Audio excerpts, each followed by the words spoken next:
கர்த்தருக்கு ஸ்தோத்திரம். இன்றைய வசனம் 1 சாமுவேல் 12ஆம் அதிகாரம் 22ஆம் வசனம்.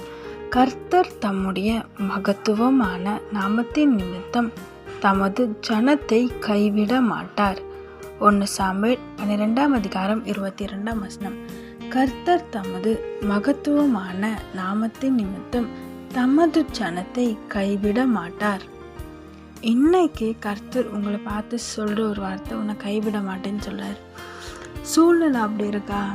நீங்கள் யோசிக்கிறீங்க, என்னை சுற்றுலா இருக்க சூழ்நிலை கைவிட்ட மாதிரி இருக்குது, என் ஜெபம் கேட்கப்படாத மாதிரி இருக்குது, எவ்வளோ காலம் காத்திருக்கிறது, எவ்வளோ காலம் பொறுமையாக இருக்கிறது, எதுவுமே மாறலையே அப்படின்னு சோர்ந்து போய் அவ்வளோதான் எல்லாம் முடிஞ்சிச்சுன்னு நினச்சிருக்கீங்களா?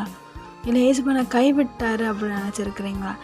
இன்றைக்கி உங்களுக்கு தான் ஏசுப்பா பேசுகிறாரு, உங்ககிட்ட சொல்கிறார், நான் உன்னை கைவிட மாட்டேன்னு சொல்கிறாரு.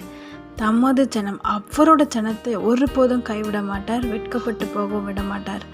ஆமேன். உங்களுக்கு வாக்கு கொடுத்துருக்காருல, உன்னை விட்டு விலக மாட்டேன், உன்னை கைவிட மாட்டேன்னு சொல்லி அதை உறுதிப்படுத்துகிறார், உங்களை பலப்படுத்துகிறார். உங்கள் சோர்வு மத்தியில் சோர்ந்து போயிருக்கிறீங்க, அதன் மத்தியில் உங்களை பலப்படுத்துகிறார். சோர்ந்து போகாதீங்க, உங்களுக்கானதை உங்களிடம் வந்து சேர்ப்பார்.